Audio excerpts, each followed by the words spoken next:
Hey guys, it's Jason Blaha here, and we are at part 5 of the Monday Q&A, and I'm glad because I'm getting tired of talking today. Alright, next question. I don't even need to pick the computer up for this one. Free weights versus machines, differences. I'm not a fan of machines for the most part, and it's not because I'm a bro, it's because my background is more geared towards strength training and athletic training, and the reality is, if you train the same muscles on a machine, you may gain just as much muscle mass in the primary movers on a machine versus a free weight. I'm not disputing that. But you're going to be fucking weaker. You're going to have a weaker core. You're going to have an overall weaker body that isn't trained to utilize itself in a functional and efficient manner. Case in point, you can do a seated machine shoulder press and build just as much muscle mass as you can doing a behind the neck push press in your shoulders. I would say they have the same amount of hypertrophic potential, but the push press builds up all of the muscles of the core more. It trains you to be explosive. It is a more explosive lift, so you're going to be faster, more powerful throughout your whole body as a result of doing it. It's going to be more athletic and give you more strength and give you a stronger, tougher overall body than the seated machine shoulder press will, even though both of them can put a large amount of hypertrophy on your delts and your triceps. So I don't like machines. They just don't give as much carryover to the real world, and this is going to lead into my next question, which is the final question of the week. So let's get to it. What did you mean by athletic training in your last video? I can only think of rep range, but you have previously said that 3x8 will also make you strong. And here's where we go. What I just gave you guys was a perfect example.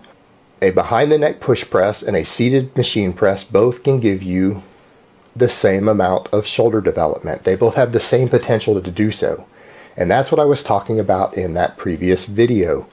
Of why would you choose the machine when you could just do the barbell and build an overall stronger, more powerful body and use a lift that allows you to be faster and more explosive that will translate into performance on a football field, a rugby field, an MMA match, a street fight.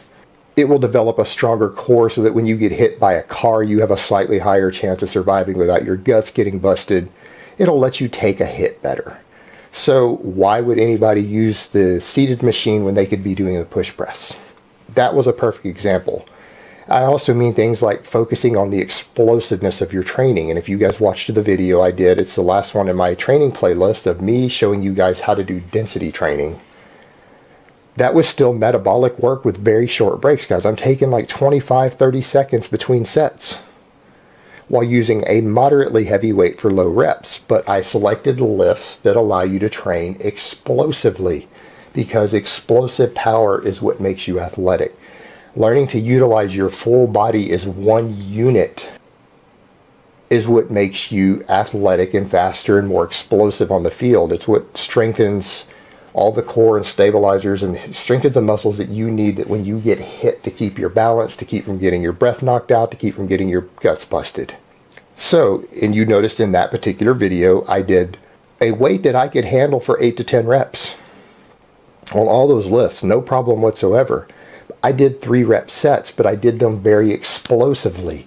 People who are training purely for bodybuilding, they do slow reps. An athlete would never do a slow rep. You want to be fast and explosive, and if you get to a point to where the bar speed is slowing down, you stop the lift, which is what that type of density training was. That was basically 30 reps done inside of 5 minutes, right?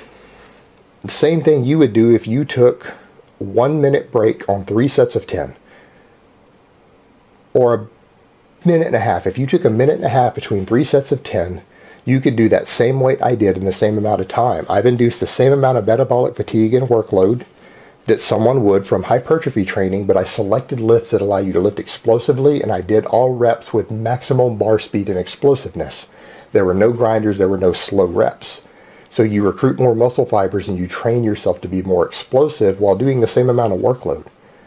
And I don't think any person could argue biomechanically that what I did in that video with those 3 sets of 10 inside of 5 minutes would produce less hypertrophy than 3 sets of 10 versus the 10 sets of 3 done in the same time period. You've done the same amount of workload with the same metabolic fatigue, but you've trained far more explosiveness because all 30 reps were fast and explosive rather than slow, which all of those recruited upper threshold muscle fibers. So you got more of the fast twitch fibers recruited while doing the same amount of workload for the more intermediate type fibers. And that is a perfect example of what I'm talking about, of when they could utilize a method like that for the same amount of time in the gym. Why would they take the method that makes them slower, less explosive, weaker, and have a weaker overall body for the same amount of hypertrophy and the same amount of workload? That's exactly what I'm talking about. So hopefully that clarifies that a bit. Alright guys, so that's really all I have to say on that today. I hope it has been informative, and I will talk to you guys next time. But let me give you guys one last bicep shot before I go.